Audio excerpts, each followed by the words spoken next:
Welcome back, dear viewers. As we said, we will be tackling the latest developments in the Middle East region in light of the Israeli escalation and also the upcoming U.S. presidential elections, which is to take place on November the 5th. And to shed more light on this issue, we are delighted to be joined over the phone by Dr. Abdul Rahman, writer and journalist. Dr. Amr, good morning.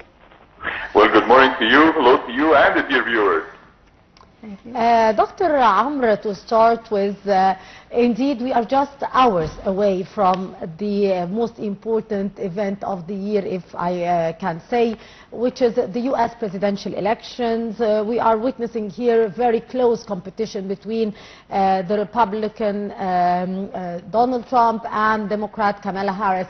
How do you see this race is going just a few hours ahead of the start of the election day?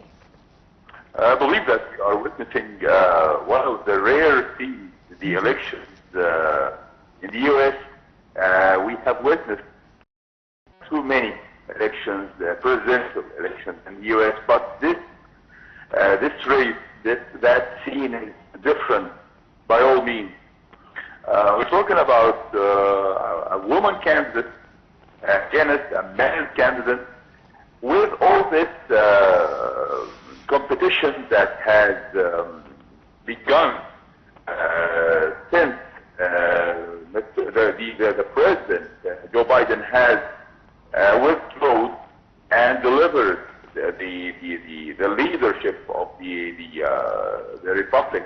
The Democratic elections and the leading of the Democratic Party to Kamala Harris as a candidate representing the party. Mm-hmm. Since then, the scene has become weird and vague, and since then the ratios are changing along the hour.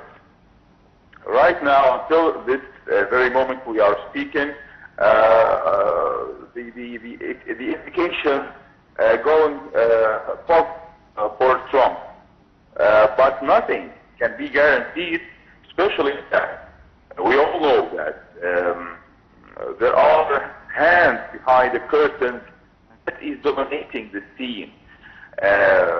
Not just the public opinion that take the decision, really, but he has behind the curtains the power, the unit of the industrial military association connected to the big families that are making the economy in the whole world. They are all elements of taking the crucial decision. Also, what each and every candidate will give, is ready to let go. Also, the terms and the strategies and the agenda of each candidate towards lots of cases, whether immigration, whether the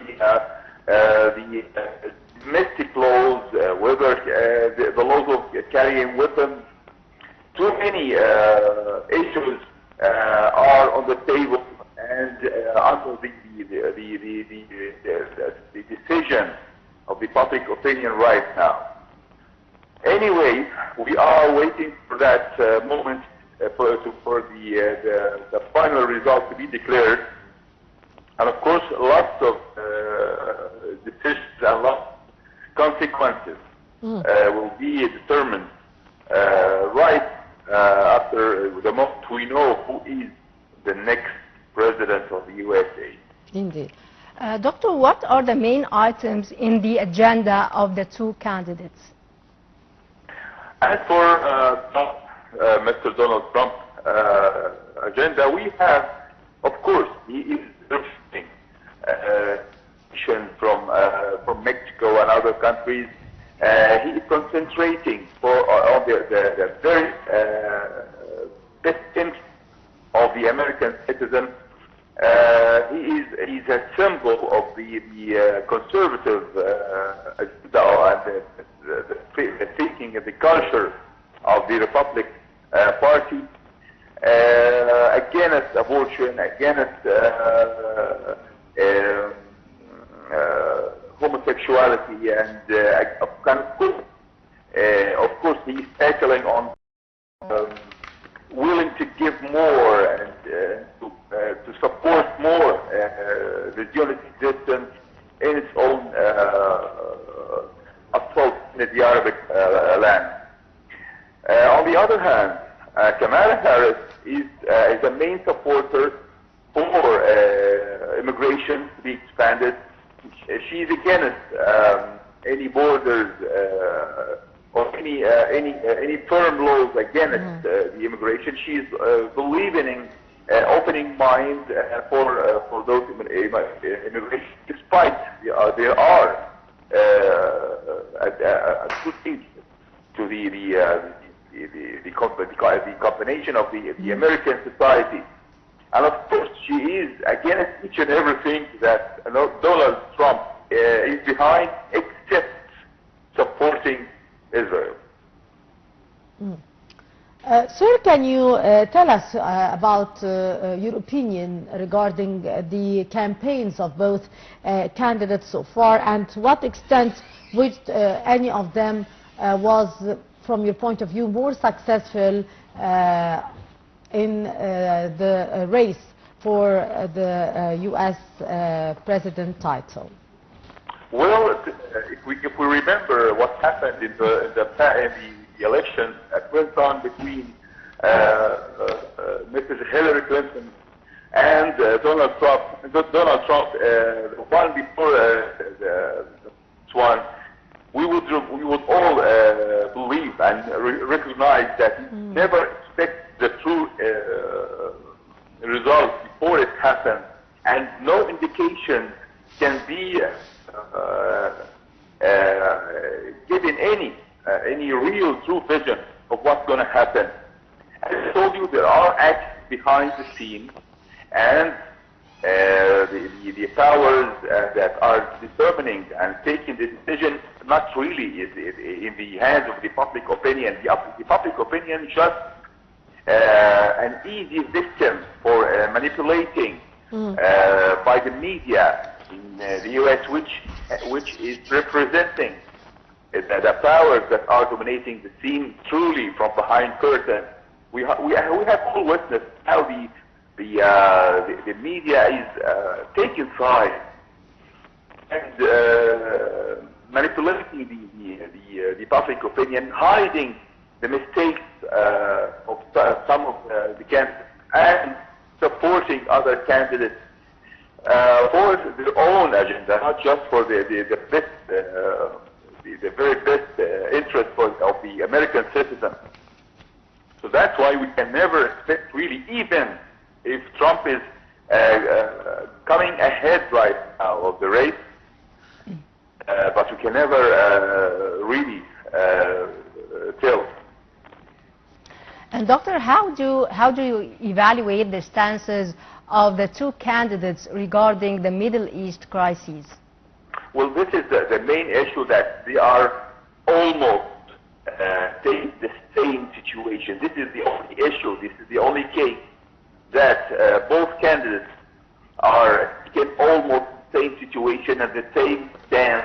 They are both supporting Israel as a situation that Israel truly, and the powers behind Israel, are the true cater and the true manipulator of the American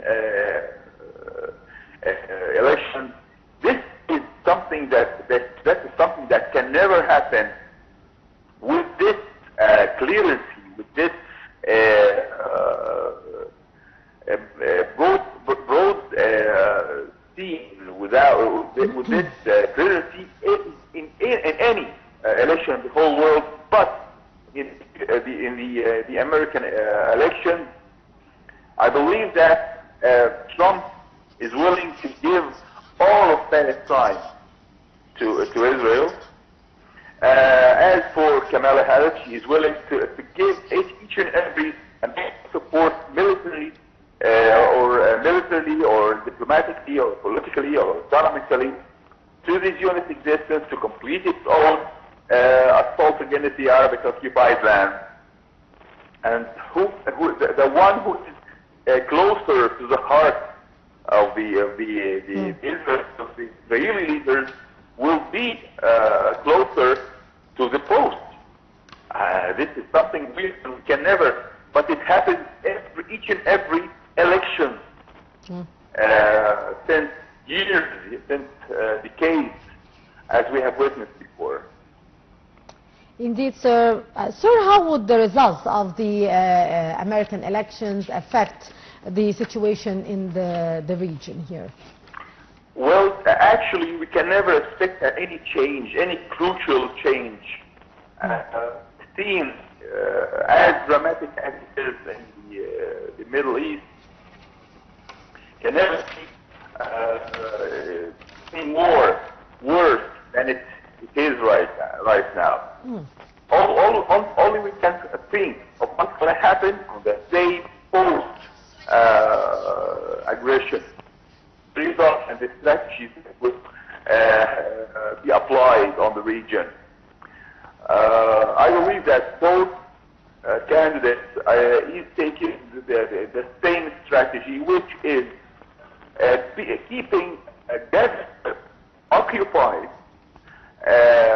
throughout the allies of America in the region, to keep it under the umbrella of the unit occupation throughout the allies of of Israel, and to prevent any liberty in the Palestinian land, and prevent that any state should be in the near far future from a total state with all associations, including the military association and the political association, and so whatsoever.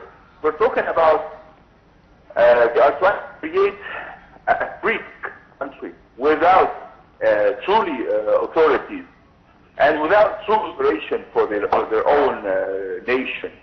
The Arabic nation in Palestine has suffered for more than 100 years throughout strategies, such taking side strategies to this unit aggression and this unit existence against the Arabic rights in the occupied land.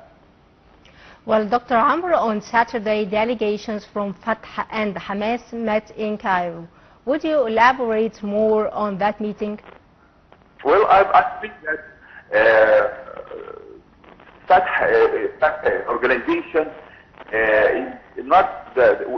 don't have the strength enough to take a true decision. They're having their decision throughout a weak situation.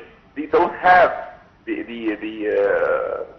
tools, means to apply their own thinking, their own agenda. On the other hand, we almost Hamas as a history right now. I don't believe that Hamas does have any powers or any leaders left except some political leaders here and there. And the Palestinian authority is not the same it was 20 years ago, 30 years ago, when the PLO was leading the situation and the scene in the Palestinian land. Right now we are talking about the weakest leadership, or not one leadership, but we're talking divided leadership as weak as it is in Palestine. That is the decision in Palestine coming from abroad, coming from out of Palestine. That means that fighting the division of situations, the division of opinions in Palestine has reached its top, as the weakness of the Palestinian powers has reached its the least level since we have new political leaders in the Palestinian land. So all that we hope that the Arabic, only Arabic power that is truly supporting Palestinian rights, which is Egypt, to have the last word about the future of Palestine, as we are the true guardian and the true shield of the Arabic land in the occupied land. Indeed. Sir, President Abdul Fattah Sisi on Thursday met with the U.S. intelligence chief William Burns. How do you see the importance and the timing of this visit? It comes in a very critical time. It comes in a time that the near future of Palestine is being determined under the umbrella of the expanding of the Zionist existence. We have witnessed throughout that year most brutal aggression against humanity since hundreds of years. I'm talking about the numbers. I'm talking about killing innocent people, women, men, and children, bombing the hospitals, the schools, the civilians all over the country in Palestine. That scene has never happened since hundreds of years. Not even the Nazis did what has done in Palestine. As we have witnessing that situation, Egypt is doing steps to prevent more trophies to happen in Palestine, and I believe that only the power of resistance is the language that Israel can understand. Because right now, as we are speaking, we are witnessing the expanding of Israel. Israel is expanding its own border in Syria, in Lebanon, and threatening to expand more all far to Euphrates River. That means they are trying to apply their own agenda, what they call it bigger Israel. This is the main threat to the whole Arabic nation. And for the Arabs to unite behind Egypt, to stop that agenda, that version agenda based on forger statements and forger essays from which are not true totally. It was cultivated by the hand of their own Israelis and their own Jews centuries before. This is the most vicious agenda that is all of humanity is facing right now. Aggression against the Holy Land in Palestine. Dr. Amr Abdul Rahman, journalist and writer, thank you so much for being with us on Nile TV International. Thank you so much for your insight. Indeed, Basma, and now our dear viewers, it's time for having a look at this feature story with my dear colleague Dina.